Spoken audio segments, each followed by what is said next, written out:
Hello friends, mock test series का हम लोग ये 5वां मॉक टेस्ट लेकर आए हैं। आज हम लोग देखिए यहाँ पर थोड़े कम क्वेश्चन करेंगे।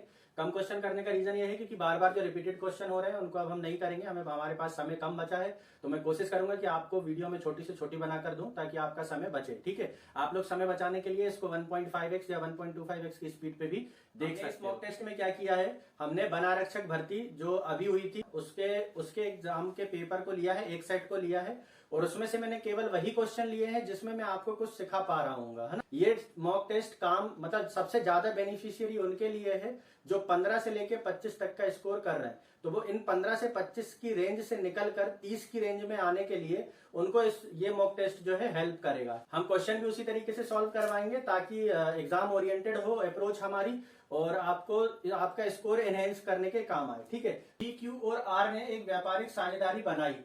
क्यू द्वारा निवेश की गई राशि पी की 3 गुनी है और आर के निवेश का क्यू से अनुपात 1:2 है। 11 महीने बाद उन सभी 3 ने y रुपए निकाले। वर्ष के अंत में पी और क्यू का लाभ विभाजन ज्ञात करें। यदि वर्ष के अंत में आर के लाभ के हिस्से का कुल लाभ से अनुपात 35:129 है। ठीक है, तो सबसे पहले मैं आपको वो तरीका बता दूं जिस तरीके से आपको ये क्वेश्चन एग्जाम में अटेम्प्ट करना है। ठीक है, हमें देखिए क्या दिया है, यदि वर्ष के अंत में आर के लाभ के हिस्से का कुल लाभ से अनुपात कितना है, 35:129 है। इसका मतलब ये है कि ये है आर और ये कुल मतलब कितना, तीनों का P plus Q plus R है। ठीक है, अब देखिए यहाँ पे R कितना है 35, तो P plus Q plus R कितना 129। तो अगर मैं यहाँ पे 35 रख लूं तो P प्लस Q की वैल्यू पता चल जाएगी। तो 35:129 मतलब 6 कम मतलब कितना 94 होगा। P प्लस Q का मान कितना होगा 94 होगा। हमें क्या बोला है, P और Q के लाभ का विभाजन ज्ञात करें। तो P और Q के लाभ का विभाजन ऐसा हो रहा होगा कि उन दोनों का अनुपातिक योग या तो 94 होगा या 94 का कोई मल्टीपल होगा। जैसे 94 का आधा मल्टीपल 47 हो सकता है, या 94 का सेकेंड मल्टीपल कितना हो सकता है 186 हो सकता है, इस तरीके 188 हो सकता है, ऐसे हो सकता है। ठीक है, तो हम यहाँ पे अपने ऑप्शन चेक करें तो पहला ऑप्शन कितना है 33, क्या ये 94 का कोई मल्टीपल है, नहीं है, मतलब ये वाला ऑप्शन क्या हो गया गलत। 42 और 18 कितना 60, ये भी क्या हो गया गलत। 71 और 40 कितना हो गया ये 111, ये भी हो गया गलत। और 23 और 97 90 और 4 94। तो करेक्ट आंसर क्या हो जाएगा हमारा ए ऑप्शन में 23:71। इस पूरे क्वेश्चन को बिना सॉल्व किए केवल ये दो चीजें हमें पता थी कि पी आर का अनुपात और कुल अनुपात क्या अनुपात है, और हमें पूछा क्या है पी और क्यू का पूछा है। तो कुल अनुपात पी क्यू आर में से आर को हटा के मैंने पी और क्यू निकाल लिया और ऑप्शन में चेक कर लिया कि पी और क्यू का क्या अनुपात बनना चाहिए। ठीक है, तो ये थी हमारी एग्जाम अप्रोच जो हमें एग्जाम में करनी चाहिए। चलो, अगर आपको ये नहीं पता या समझ में नहीं आया तो मैं आपको एक बार बेसिक से भी बता देता हूँ कि हम इसको बेसिक से कैसे करेंगे। तो हमारे पास 3 लोग हैं पी क्यू और आर, और बोला है कि क्यू द्वारा निवेश की गई राशि पी की 3 गुनी है और आर का क्यू से निवेश 1:2 है। तो R का Q से निवेश कितना है 1:2 है, और Q द्वारा निवेश की गई राशि P द्वारा निवेश की गई राशि की 3 गुनी है, मतलब ये कितना है 2/3 है ना। इसका 3 गुना है मतलब ये इसकी 1/3 है, तो 2 का तिहाई कितना हो जाएगा 2/3। तो क्या अनुपात बना 2:6:3। इसका मतलब ये है कि इसने का निवेश कितना है 2x रुपए प्रति माह का। ठीक है, इसका निवेश कितना है 6x रुपए प्रति माह का, और इसका निवेश कितना है 3x रुपए प्रति माह। ठीक है, इतने इतने रुपए वो प्रति माह निवेश करते हैं। तो 11 महीने के बाद उन सभी ने y रुपए निकाल लिए। ठीक है, तो 11 महीने तक तो उनका निवेश यही रहा होगा। तो 2x रुपए प्रति माह, तो 11 महीने में कितना निवेश हो गया होगा 22x। ठीक, और x 6x रुपए प्रति माह तो कितना हो गया होगा 66x, और 3x रुपए प्रति माह तो 11 माह में कितना हो गया 33x। ठीक है, अब उसमें से उसने y रुपए निकाल लिए एक महीने, और हमसे क्या पूछा वर्ष के अंत में, तो 11 महीने तो ये हो गए, तो क्या बचा केवल 1 महीना। और उनने क्या किया अपने निवेश से सभी ने y रुपए क्या किए निकाल लिए। तो इसका निवेश कितना था 2x, तो 2x में से y चला जाएगा, 1 माह तो इंटू 1 करेंगे तो 1 ही आएगा, तो ये हो गया उसका 12वें महीने का निवेश। ऐसे ही इसका कितना हो जाएगा 6x माइनस y, और इसका कितना हो जाएगा 3x माइनस y। तो ये है 11 माह का निवेश और ये है 1 माह का निवेश। तो इन दोनों को अगर अपन जोड़ दे तो टोटल कितना हो जाएगा हमारा पूरे साल भर मतलब 12 माह का निवेश यहाँ पर हमें पता चल जाएगा। तो दोनों को जोड़ देते तो कितना हो जाएगा, देखिए 24x माइनस वाई, ये कितना हो जाएगा 72x माइनस वाई, और ये कितना हो जाएगा 36x माइनस वाई।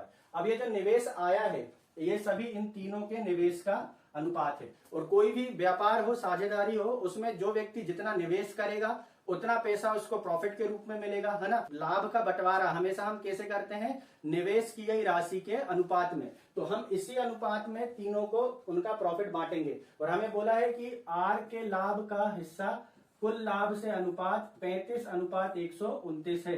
तो आर मतलब कितना, 36x माइनस वाई अपॉन में कुल लाभ। तो तीनों को जोड़ दो तो कितना हो जाएगा, देखिए 36 72 108 108 और 24 132x और माइनस में देखिए y y y मिलके कितने जाएंगे, माइनस के 3y। बराबर में कितना है 35 अपॉन में 129।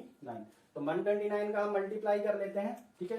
तो कितना हो जाएगा ये 129 इंटू 36x माइनस 129y, ठीक है।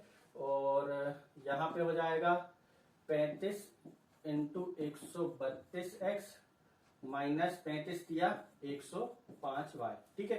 तो ये 29 के बाद इस तरफ ले लें तो कितना हो जाएगा, देखिए 129 यहाँ के घट जाएंगे तो कितना हो जाएगा 24y। अब 24 यहाँ है तो यहाँ 12 कॉमन ले लेता हूं मैं, यहाँ 36 है और यहाँ 132 है तो 12 कॉमन आ जाएगा। तो 12 कॉमन ले लेंगे तो यहाँ कितना हो जाएगा, देखिए 129 इंटू 3x माइनस ये कितना हो जाएगा, देखिए 12 कॉमन लिए तो 11 इंटू 35 11 इंटू 35x, ठीक है। अब ये 12 से काट दूंगा इसको, 12 दूनी 24। तो अभी हमारे पास क्या इक्वेशन बनेगी, इसको साफ कर देता हूं मैं, ठीक है। अभी हमारी इक्वेशन क्या बनने वाली है, 129 इंटू 3x। तो 129 इंटू 3x 387x कितना हो गया 387x माइनस 35 इंटू 11 35 इंटू 10 350 और 35 और 385x। तो बराबर में कितना दिया है मुझे, बराबर में कितना बचा था 2y। तो बराबर में कितना हो जाएगा 2y, ठीक है। तो ये कितना बचा, देखिए 2x और ये बराबर में कितना हो गया 2y। 2 से 2 कैंसिल, इसका मतलब है कि x और y में कितना अनुपात है, 1:1 है। हमसे पूछा है कि p और q के लाभ का विभाजन का अनुपात ज्ञात कीजिए। तो p और q के लाभ किस अनुपात में बटेगा, उनके निवेश के अनुपात में, ठीक है। तो p का निवेश कितना है, p का निवेश कितना था हमारा, p का निवेश है 24x माइनस वाई। कितना है 24x माइनस वाई। तो 24x की वैल्यू 1 माइनस वाई, y की value 1, ratio 72x minus y. तो 72 इंटू एक्स की वैल्यू y माइनस वाई मतलब 1।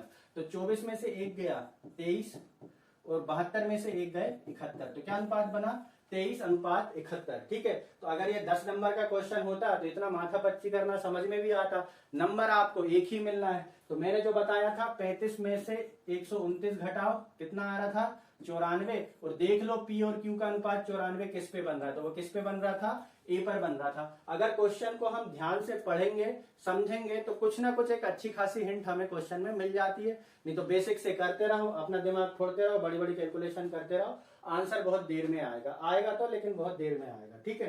तो यही एक एवरेज बच्चे में और एक प्रैक्टिस किए हुए बच्चे में फर्क दिखाई देता है, ठीक है। चलिए नेक्स्ट क्वेश्चन करते हैं।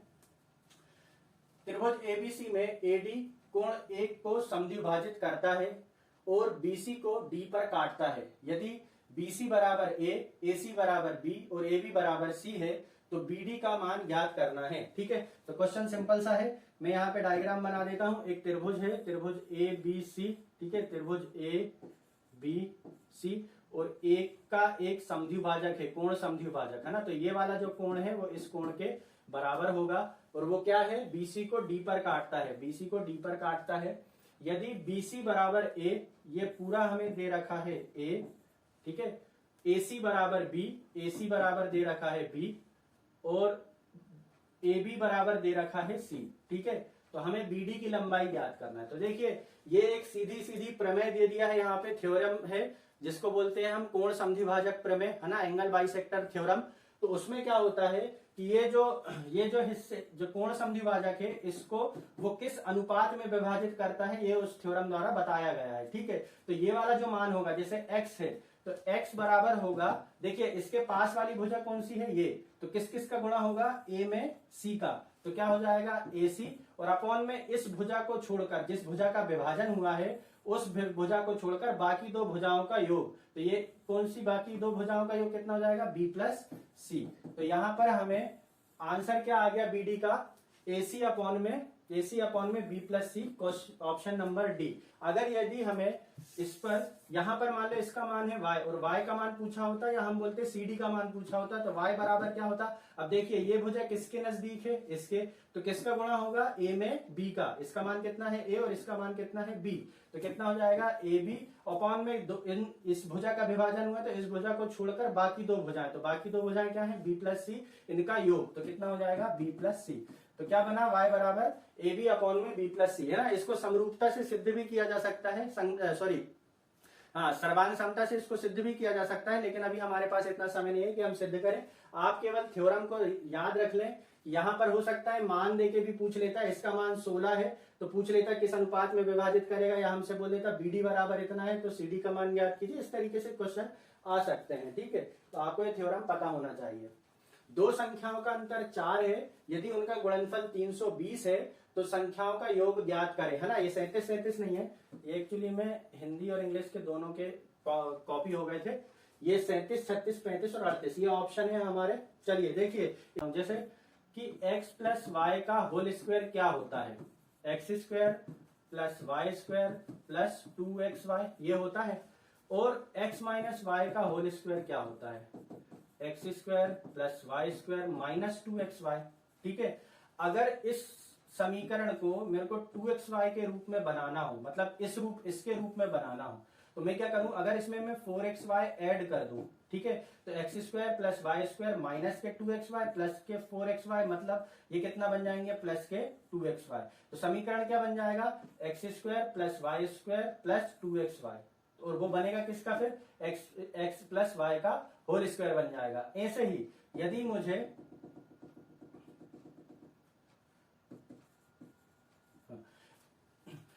X square plus y square के फॉर्मूले से एक्स माइनस वाई का होल स्क्वायर बनाना हो, यदि मैं इसमें 4xy क्या कर दूं, माइनस कर दूं, तो क्या बन जाएगा, देखिए x square plus y square plus 2xy minus 4xy, तो क्या हो जाएगा 4xy में से 2xy जाएंगे तो क्या बच जाएगा 2xy, और साइन किसका जाएगा, माइनस का, तो क्या बन जाएगा x square plus y square minus 2xy, ठीक है। तो कहने का मतलब ये है, देखिए यदि मुझे x प्लस वाई का होल स्क्वायर बराबर क्या फॉर्मूला बना, x माइनस वाई का होल स्क्वायर प्लस 4xy, और x माइनस वाई का होल स्क्वायर बराबर क्या बना फॉर्मूला, x प्लस वाई का होल स्क्वायर माइनस 4xy, ठीक है। तो जब प्लस हो, प्लस वाला लाना हो तो हम क्या ऐड करेंगे, प्लस 4xy करेंगे, और जब माइनस वाला लाना हो तो हम क्या करेंगे, माइनस 4xy करेंगे, ठीक है। ये क्लियर हुआ। इस क्वेश्चन को डालने का मोटिव मेरा केवल आपको ये दो फॉर्मूले सिखाना था। अभी हम लोग अपना क्वेश्चन कर लेते हैं कि दो संख्याओं का अंतर कितना दे रखा है, 4, तो x माइनस वाई बराबर कितना है 4, उनका गुणनफल एक्स वाई बराबर कितना दे रखा है 320। हमसे पूछा संख्याओं का योग क्या है, संख्याओं का योग क्या है। तो अभी हमने देखा कि x प्लस वाई का होल स्क्वायर बराबर होता है x माइनस वाई का whole square, x minus y का होल स्क्वायर, और क्या लाना है हमें, प्लस वाला, तो हम क्या करेंगे, प्लस 4xy करेंगे, ठीक है।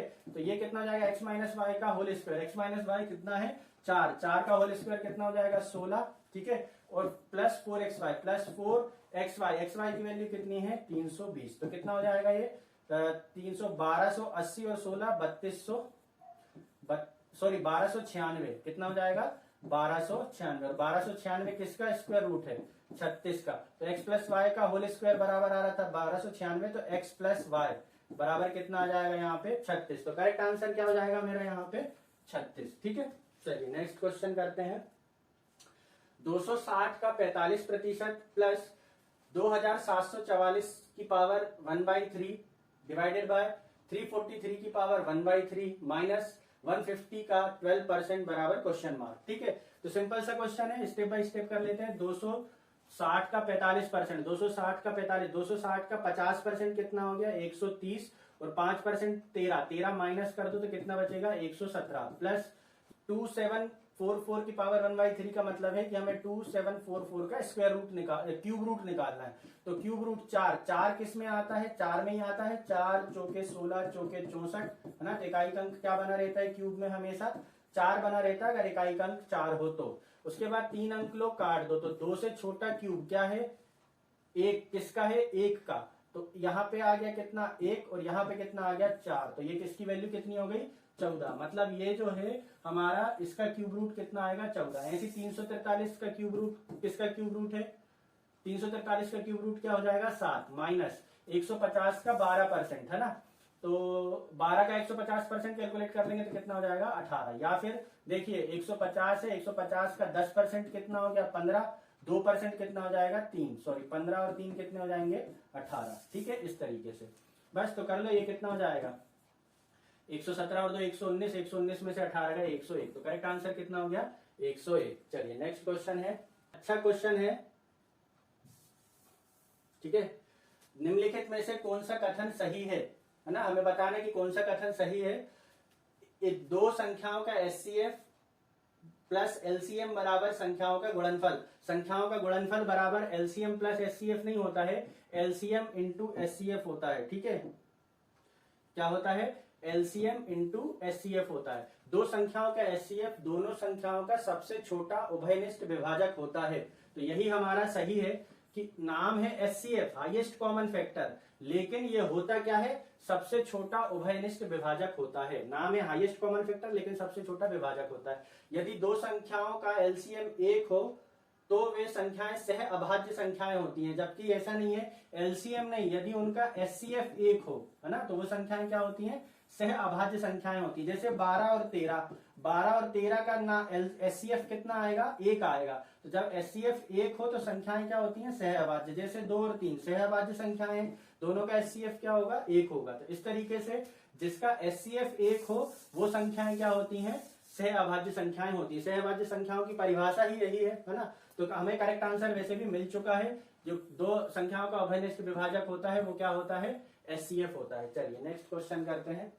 बी की गति ए की तुलना में 22.5% अधिक है, वे क्रमशः 21 और 25 घंटे चलते हैं। यदि ए बी से 88 किलोमीटर कम चलता है तो ए और बी द्वारा तय की गई दूरी ज्ञात कीजिए। ठीक है, तो हमें दिया हुआ है कि बी की गति ए की तुलना में 22.5% अधिक है। यदि इसकी गति 100 है तो इसकी गति कितनी हो जाएगी 122.5। ठीक है, बोला बे क्रमशः इतना इतना चलते, तो सबसे पहले तो ये अनुपात है तो इसको थोड़ा सा और सॉर्ट आउट कर ले, हम इसको हटा ले तो यहाँ हो जाएगा 0। अब देखिए 25 चौके 100 और 25 चौके 100 बचेगा 22, 25 90 है ना। तो अनुपात क्या बना देखिए, ए की गति का 40 और बी की गति का बना है 49। ठीक है, अब इसका मतलब ये है कि इसकी गति है 40x और इसकी गति है 49x। उसने कितना चले हैं 21 घंटे और 25 घंटे, वे क्रमशः 21 घंटे और 25 घंटे चलते हैं। यदि ए बी से 88 किलोमीटर कम चलता है ना, कि वे क्रमशः 21 और 25 घंटे चलते हैं, तो ये चलेगा कितना बी चलेगा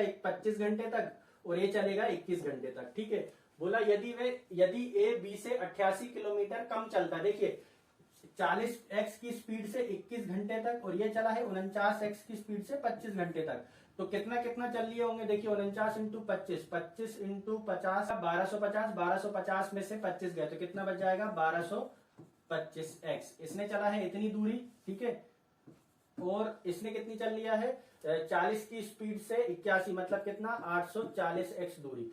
तो कितनी दूरी चल ली है इनने, कितना अंतर कितने हैं दोनों में, अंतर कितने का 160 और 225, 160 और 225 मतलब 385x का डिफरेंस है, और डिफरेंस है कितने का 88 किलोमीटर का। ठीक है, तो 385x बराबर कितना है 88, तो x बराबर कितना हो जाएगा 88 के बटे में 385। हमसे बोला है कि तो ए और बी दोनों द्वारा तय की गई कुल दूरी ज्ञात करें, तो ए और बी द्वारा दोनों द्वारा तय की गई कुल दूरी क्या हो जाएगी, ये है ए बी द्वारा और ये है ए द्वारा, तो दोनों को अगर जोड़ दें तो कितना हो जाएगा ये 1200 और 2065, कितनी दूरी चली गई है 2065 दूरी चली गई है। तो 11 से काट दें, 11 8 88, 11 3 33, बचेंगे 5, 11 5 55। ठीक है, 7 5 से काट दें 7 बार, 5 से काटो 5 चौके 20, 5 एकम 5, 5 3 15, फिर 7 से काटो 7 पना 35, बचेगा 6, 7 9 63 है ना। तो 59 इंटू 8 किलोमीटर उनने टोटल दूरी तय किए हैं, तो 59 इंटू 8 6 8 48, 48 में से 8 गए तो कितना 472 है ना। ठीक है, चलिए तो इस तरीके से करना है इस क्वेश्चन को। चलिए नेक्स्ट क्वेश्चन करते हैं। एक व्यक्तियों के एक समूह को कुछ निश्चित कार्य 70 दिनों के अंदर करने के लिए दिया गया था, लेकिन 15 व्यक्ति कार्य करने के लिए नहीं आए और शेष बचे व्यक्तियों ने 84 दिन में कार्य को पूरा किया। समूह में व्यक्तियों की वास्तविक संख्या कितनी थी? ठीक, क्वेश्चन में दिया हुआ है कि हमें दिनों का अनुपात कितना हो जाएगा हमारा 70 और 84। तो 14 पंजे 70, 14 छिंग 84। ठीक है, ये हो गया दिनों की संख्या। तो आदमियों की संख्या का अनुपात कितना हो जाएगा 6:5। भाई ज्यादा आदमी तो कम दिन, कम आदमी तो ज्यादा दिन। तो रिलेशन कैसा बना? आदमी और दिनों में उल्टा। तो दिनों का रेशियो जब था 5:6, तो आदमियों का कितना हो जाएगा 6:5। ठीक है, और आदमी देखिए कितने कम हो गए, 6 से घट के कितने हो गए 5, है ना। तो 1 अनुपात कम हुआ और आदमियों की संख्या कितनी कम हुई है 15। तो 1 पे वैल्यू कितनी हो गई है 15। तो वास्तविक कितना हो जाएगा 15 छक्का 90 और जो काम कर रहा है वो कितने हो जाएंगे 75, है ना। तो वास्तविक संख्या कितनी हो जाएगी 90। सिंपल सा क्वेश्चन है। चलिए नेक्स्ट क्वेश्चन करते हैं। मनीष ने 32 रुपए प्रति केजी की दर से 25 केजी चावल खरीदा और 36 रुपए प्रति केजी की दर से 15 केजी चावल खरीदा। यदि उसने इन दोनों किस्मों के चावल को मिलाकर 40.20 रुपए प्रति केजी की दर से बेच दिया हो तो उसने कितना लाभ प्राप्त किया? ठीक है, तो देखिए इसको करने का एक ये है कि इसको तो हम काफी सारे तरीकों से कर सकते हैं। ठीक है, तो सबसे पहले मैं आपको सबसे सही एग्जाम अप्रोच बता दूं। 25 केजी हैं कितने वाले 32 वाले और 15 केजी हैं कितने वाले 36 वाले। तो हम मन से मान लें कि इनका एवरेज कितना है 32 है। तो ये जो 15 केजी है वो कितना है 4 रुपए प्रति केजी ज्यादा है। तो 15 केजी 4 रुपए प्रति केजी ज्यादा, मतलब हमारे पास 60 रुपए क्या आ गए एक्स्ट्रा आ गए। और ये 60 रुपए कितने केजी में डिवाइड हो जाएंगे 25 और 15 40 केजी में डिवाइड हो जाएंगे। तो 40 से ये कितना है 1.5 गुना है। तो 1.5 रुपए प्रति किलो क्या हो गया है हमें ज्यादा लेना पड़ेगा। तो 32 रुपए हमने मन से माना था और ये 1.5 और, मतलब मिश्रण का मूल्य कितना बन रहा है 33.5 और उसने बेचा कितने में है 40.20 में, है ना। तो कितना बेच दिया उसने 6.7 रुपए प्रति केजी ज्यादा बेचा। कितने रुपए लगा के 33.5 इंटू 100, इतने का फायदा इतने पे इंटू 100। तो 67 से कटेगा 5 बार, 5 से काटोगे इसको 100 को तो कितनी बार कटेगा 20 बार। तो करेक्ट आंसर कितना हो जाएगा 20%। दूसरा तरीका ये है कि हम इसको एलिगेशन से कर लें, है ना। तो एलिगेशन से कैसे होगा ये कि 25 केजी है और 15 केजी मात्रा ऊपर, रेट उनका उनके नीचे, दोनों को मिला के बनेगा मिश्रण, है ना। तो ये कितना हो जाएगा 36 माइनस एक्स, ये कितना हो जाएगा x माइनस 32। तो यहाँ पे अब अनुपात हो जाएगा 36 माइनस x माइनस 32 और बराबर में कितना हो जाएगा देखिए 5 से काट दिया, 5 से कम 5 25, 5 तिया 15, कितना हो जाएगा 5:3। 36 तिया 108 माइनस 3x बराबर कितना हो जाएगा 5x माइनस 160, 32 पंजे 160। तो ये कितना हो जाएगा देखिए 8x और ये कितना हो जाएगा 268। तो x बराबर कितना जाएगा देखिए 8 तिया 24 बचेंगे 2, 8 तिया 24 बचेंगे 4, 8 पंजे 40। तो मिश्रण का मूल्य कितना आ गया है 33.5। फिर वही 33.5 मिश्रण का मूल्य, बेचा कितने में है 40.20 रुपए में। ठीक है, और इसका तीसरा तरीका ये है, तीसरा तरीका सिंपल सा है। इसका हम क्या करेंगे 32 रुपए प्रति केजी वाले कितने चावल 25 केजी चावल और 36 रुपए प्रति केजी वाले 15 केजी चावल। तो कुल लागत कितनी हो गई देखो 32 को लिख लूंगा मैं 8 चौके 32, 35 25 चौके 100, ये कितना हो गया 800 और 360 और 180 540। तो कितना हो गया 1340 रुपए की हो गई है लागत, है ना। कितने केजी की 40 केजी की। तो 1 केजी की कितनी हो जाएगी 1340 के बटे में 40। तो ये कितना हो जाएगा 4 तिया 12 बचेगा 4 तिया 12 बचेंगे 2, 4 पंजे 20। तो कितनी हो गई 33.5। फिर वही 33.5 लागत, बेचा कितने में है 40.20 में। तो कितने का लाभ कितने पे इंटू 100, तो कितना जाएगा 20%। तो तीनों तरीके हैं, एक तो ये वाला तरीका जो सिंपल अप्रोच है, दूसरा तरीका डेविएशन वाला जो सबसे पहले बताया था, और दूसरा तरीका जो एलिगेशन वाला है वो भी है। ठीक है, तो एलिगेशन में थोड़ा कैलकुलेशन ज्यादा है, बाकी आप देख लीजिएगा आपको कौन सा तरीका अच्छा लगता है। ए और बी क्रमशः 20 दिनों और 16 दिनों में एक काम को कर सकते हैं। उन्होंने एक एक दिन के अंतराल में कार्य करना शुरू किया और काम 17.75 दिनों में पूरा हुआ। यदि उन्हें पूरा करने के लिए दिया गया कुल वेतन 3600 रुपए है तो बी का कुल वेतन ज्ञात कीजिए। इस क्वेश्चन को मैंने अपनी लास्ट वीडियो में काफी डिटेल में 5 से 6 मिनट लेके बिल्कुल बेसिक से समझाया है। यदि आपको इसको अच्छे से समझना और अच्छे से देखना है तो आप वो वाला वीडियो जरूर देखिएगा। बाकी मैं इसको अभी यहाँ पर एग्जाम अप्रोच के हिसाब से बता देता हूँ। ठीक है, काम हुआ है 17.75 दिनों में। तो 17.75 का मतलब है 17 सही 3/4। तो पहली चीज तो ये समझना जरूरी है। फिर उसको हम अपनी ट्रेडिशनल मेथड, ए करता है 20 दिनों में और बी करता है 16 दिनों में। तो एलसीएम कितना आ गया 80 और ए करता है 4 और बी करेगा 5। ठीक है, एक दिन का काम। अब देखिए 17 दिन में काम, 17 सही 3/4 का मतलब है कि 17 दिन पूरे लगने वाले हैं और 18वें दिन पूरा ना लग के कितना लगने वाला है 3/4, है ना। और 3/4 कब लगेगा, जब काम करने वाला 4 यूनिट कर रहा हो। ठीक है, तो काम करने वाला 4 यूनिट कर रहा हो मतलब 18वें दिन कौन करेगा, ए। 18वें दिन के ए करने का मतलब है कि ए इवन नंबर के डेज में काम कर रहा है और बी ऑड नंबर के डेज में काम कर रहा है। दो ही लोग हैं तो ये इवन वाले में करेगा, ये ऑड वाले में करेगा। मतलब पहले दिन करेगा बी, दूसरे दिन करेगा ए, तीसरे दिन करेगा बी, चौथे दिन करेगा ए। इस तरीके से काम हमारा होगा, है ना। तो 2-2 दिन ये लोग काम करेंगे। तो एक दिन में कितना करेंगे, दोनों मिलके 9, है ना। तो ऐसे करके 9-9 के पेयर बनेंगे। तो हम कहां तक पहुंच सकते हैं, 9-8 72 तक हम पहुंच सकते हैं। 2 दिन में 9 यूनिट हो रही हैं तो 9-8 72 यूनिट कितने दिन में हो जाएंगी, 16 दिन में हो जाएंगी। तो 72 यूनिट हमारी 16 दिन में हो चुकी है। अब 17वें दिन किसका नंबर आएगा, ऑड वाले का, मतलब बी का। तो बी कितनी कर देगा यहाँ पे, 17वें दिन में 5 यूनिट, मतलब कितनी हो जाएंगी 77। और 18वें दिन में कौन करेगा, ए करेगा। और ए कितनी यूनिट करेगा, 3 करेगा, है ना। तो यहाँ किया है बी ने और यहाँ किया है ए ने। अब ये क्लियर हो गया इसका। अब और जो काम की जो वेतन जो है, वेतन किस हिसाब से बांटा जाता है, जिसने जितना काम किया हो। तो ए ने हमारा कितने दिन काम किया, ए ने किया है यहाँ 16 दिन में 8 दिन, 8 दिन ये किया है ए ने, ये किया बी ने। तो ए ने 8 दिन ये किया है और ये 3 यूनिट और किया है। तो आज 4 8 32 और 3 कितनी यूनिट किया है, 35 यूनिट किया है। और बी ने 8 दिन ये किया तो 8 पंजे 40 और 40 और 1 दिन और, मतलब 9 दिन किया है कुल मिला के बी ने। तो 9 पन्ना कितना हो जाएगा 45। तो इनकी जो यूनिटों का अनुपात है 35:45 है। तो इसी अनुपात में उनके पैसे भी बटेंगे। तो 5 से काट दो 7 बार, 5 से काट दो 9 बार। तो 9 और 7 कितनी हो गई 16। 16 पे वैल्यू कुल पैसे कितने बांटना है 3600। ठीक है, तो एक पे कितना हो जाएगा 16 दूनी 32 बचेगा 4, 16 दूनी 32 बचेंगे 8, 16 पंजे 80। तो एक यूनिट पे वैल्यू कितनी हो जाएगी 225। हमें पूछा है बी का कुल वेतन कितना है। तो बी का कुल वेतन कितना है 9 यूनिट। एक यूनिट पे 225 है तो 9 यूनिट पे कितना हो जाएगा 225 इंटू 9, है ना। तो 2250 में से 225 गए तो कितना हो जाएगा 2025। तो करेक्ट आंसर यहाँ पे कितना हो गया 2025। तो इस वीडियो को अगर आपको डिटेल में समझना हो, बिल्कुल बेसिक से समझना हो, तो मेरा पिछला वीडियो देख लीजिएगा चैनल में जाके।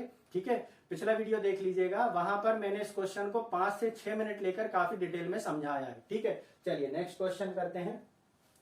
1 हेक्टेयर बराबर डैश सेंटीमीटर स्क्वायर। इसका मतलब यह है कि हेक्टेयर को हमें सेंटीमीटर स्क्वायर में कन्वर्ट करना है। तो सबसे पहले हमें पता होना चाहिए कि 1 हेक्टेयर बराबर कितना होता है। 1 हेक्टेयर बराबर होता है 100 मीटर इंटू 100 मीटर, या मैं इसको कहूं 100 मीटर स्क्वायर। ठीक है, मतलब 100 मीटर लंबाई और 100 मीटर अगर चौड़ाई हो जाए, या हम ये बोलें कि 10,000 मीटर स्क्वायर, 10,000 मीटर स्क्वायर बराबर होता है 1 हेक्टेयर। ठीक है, अब मीटर स्क्वायर को सेंटीमीटर स्क्वायर में कन्वर्ट करने के लिए क्या करते हैं हम, 100 का गुणा 1, 100 का गुणा 2, है ना। क्योंकि स्क्वायर है तो 1 मीटर में 100 सेंटीमीटर, तो स्क्वायर में कितने जाएंगे 100 इंटू 100। तो और जैसे देखिए 100 को क्या लिखता हूं मैं 10 की घात 2, 1000 को क्या लिखता हूं मैं 10 की घात 3, है ना। क्यों, और 10 को हम क्या लिखते हैं 10 की घात 1। तो जब 1 जीरो था तो 10 की घात 1 थी, 2 जीरो थे तो 10 की घात 2 थी, 3 जीरो थे तो 10 की घात 3 थी। तो यहाँ पे कितने जीरो हैं 4 और 4 8। तो इसको क्या लिखूंगा मैं 10 की घात 8। तो 1 हेक्टेयर बराबर कितना होता है 10 की घात 8 सेंटीमीटर स्क्वायर। तो करेक्ट आंसर कितना हो जाएगा ए ऑप्शन में 10 की घात 8। ठीक है, चलिए नेक्स्ट क्वेश्चन करते हैं। 40 विद्यार्थियों की कक्षा में 60% लड़के हैं। लड़कियों के अंकों का औसत 72 और लड़कों के अंकों का औसत 54 है। यदि कक्षा का औसत अंक, पूरी कक्षा का औसत अंक क्या है, हमसे ये पूछा है।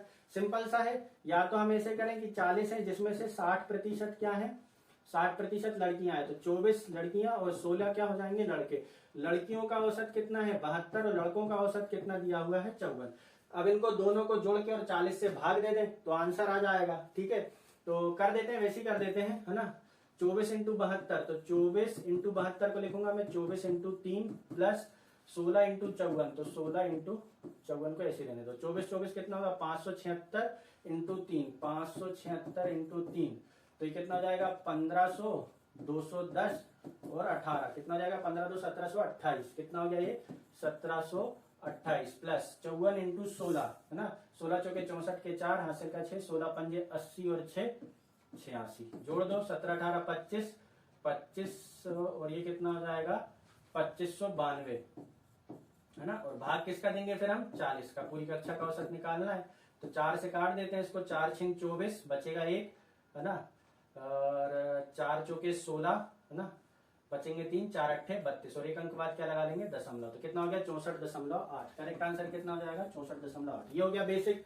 दूसरा तरीका यह है कि हम अपने डेविएशन मेथड से इसको सेट कर लें कि हमें दे रखा था कि 24 लड़कियों का औसत कितना है 72 और 16 लड़कों का कितना औसत है 54, तो हम मान लें कि औसत कितना है हमारा 72 ही है, हमने मन से मान लिया, लेकिन ये 16 जो है वो कितना है 18 कम है, तो 16 में 18 का गुणा कर ले तो कितना हो जाएगा 16 अट्ठे 128 के 8 हासिल के 12, 16 एकम 16 और 12 कितना हो जाएगा 28, तो 288 की कमी है, तो ये 288 की कमी कितना में बटेगी 40 में बटेगी, तो 4 से भाग देके एक अंक बाद दशमलव लगा लेंगे, कितना हो जाएगा 4 सत्ते 28 है ना, और 4 दूनी 8, तो कितना 7.2 की कमी आएगी हर एक में है ना। तो हमने कितना माना था 72 में से 7 गए, कितना बचा 65, उसमें से और गए 0.2 और गए, तो कितना हो गया 64.8। तो करेक्ट आंसर कितना हो जाएगा यहाँ पे 64.8। ठीक है, चलिए नेक्स्ट क्वेश्चन करते हैं।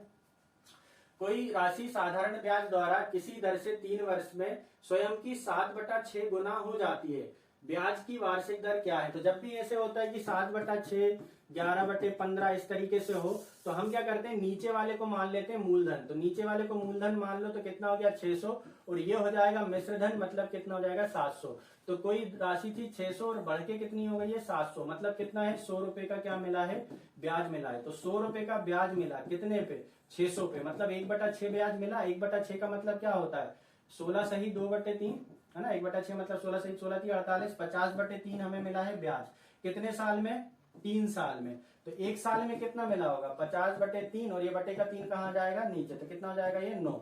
तो करेक्ट आंसर कितना हो जाएगा 50/9।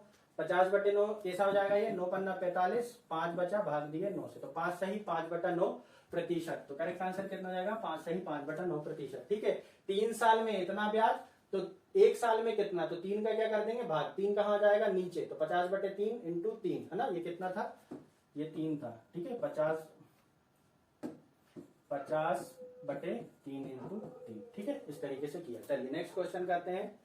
निम्नलिखित सेट का माध्य ज्ञात कीजिए। जब भी ऐसे सेट में संख्याएं दी हुई रहती हैं तो हमें माध्य निकालने के लिए हम उनका क्या निकाल लेते हैं एवरेज, तो सबको जोड़ के और संख्या कितनी है उसका भाग दे देंगे, या फिर हम क्या करें कि मन से मान लें कि इनका एवरेज जो है 20 मान लेता हूं मैं मन से। ठीक है, तो ये कितना हो जाएगा -13, ये +11, ये +4, ये -15, -17, -8, +21, +33, 53 में से 20 गया +33। ठीक है, ये प्लस में है।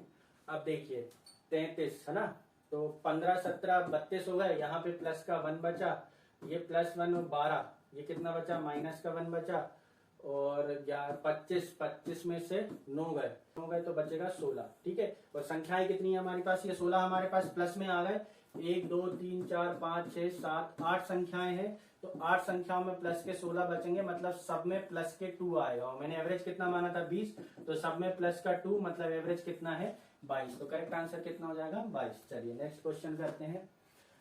16 का क्यूब माइनस एक्स स्क्वायर बराबर 3696, तो हमें x की वैल्यू बताना था यहाँ पर। ठीक है, क्वेश्चन मार्क की वैल्यू बताना था। देखिए इस क्वेश्चन को मैंने डाला इसलिए है कि मैं आपको यहाँ पर यूनिट डिजिट से इसको कैसे डील करना है बस मैं आपको वो बता सकूं।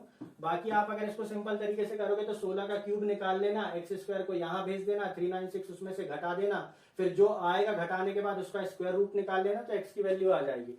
लेकिन इतना करने से अच्छा है, देखिए यहाँ पर मैं एक्स स्क्वायर को इस तरफ अगर लूं है ना, तो यहाँ कितना बचेगा 16 का क्यूब माइनस 3696, और 16 के क्यूब में इकाई अंक क्या आएगा 6, और यहाँ पे इकाई अंक क्या है 6, तो 6 में से 6 जाएगा तो इकाई अंक क्या होगा 0, और इकाई अंक 0 का स्क्वायर करेंगे तो भी क्या आएगा 0 ही आएगा। तो यहाँ पर जो संख्या आएगी उसका स्क्वायर रूट कौन बनेगा, एक जीरो वाली संख्या बनेगी जिसमें इकाई का अंक क्या होगा, जीरो होगा। तो करेक्ट आंसर क्या हो जाएगा, 20, है ना। इसको इतना भी नहीं करना है हमें केवल इतना देखना है, यहाँ से इकाई का अंक आने वाला है 6, यहाँ से इकाई का अंक आने वाला है 6, और ये माइनस का इस तरफ आएगा प्लस में, और ये 6 में से 6 जाएगा तो कितना हो जाएगा, 0। और 0 इकाई का अंक किसके स्क्वायर रूट में आता है, 0 के ही स्क्वायर रूट में आता है। तो करेक्ट आंसर कितना हो जाएगा, 20। ठीक है, बाकी आप बेसिक से इसको कर लेना। चलिए नेक्स्ट क्वेश्चन करते हैं। यदि चीनी के मूल्य में 17% की वृद्धि हो जाती है और कोई व्यक्ति अपने खर्च में केवल 7% की ही वृद्धि करना चाहता है, तो उसे खपत में कितने प्रतिशत की कमी करनी होगी। तो बस इसमें कुछ नहीं था, कैलकुलेशन था इस क्वेश्चन में। तो हमें कैलकुलेशन के लिए मैंने इस क्वेश्चन को डाला है, बोला है कि मूल्य में, जैसे मान लें कि 100 रुपए किलो केजी चीनी थी और 100 केजी कोई खाता था, तो कितना खर्चा होता था, 10,000 रुपए। मूल्य में हो गई है 17% की वृद्धि, तो मूल्य हो गया 117। अब कितनी किलो चीनी खाए कि खर्च में केवल 7% की वृद्धि हो, है ना। तो खर्च में देखिए 1% कितना है, 100, तो 7% कितना होगा, 700, तो कितना हो जाए 10,700। तो x की वैल्यू कितनी हो जाएगी, 10,700 के बटे में 117। तो 117 से काटना पड़ेगा क्योंकि 117 किसी और संख्या से नहीं कटता। ये कट भी रहा है तो ये हमारा 9 से नहीं कट रहा है, ठीक है। तो 17 से ये कटेगा कितनी बार, 9 बार कटेगा। 117 इंटू 9, तो ये कितना हो जाएगा 900, और 17 90 कितना होता है 153, तो कितना हो जाएगा ये 1053। तो कहां तक पहुंच गए हम, 9 तक पहुंच गए, 1053। तो बचेंगे कितने, 17। ये कितना हो जाएगा 170, तो 117 दूनी 200 हो जाएगा, मतलब ये कितनी बार कटेगा, एक बार और कटेगा। तो 117, 3 20, 50 3 53, है ना, ये लगा लेंगे 0।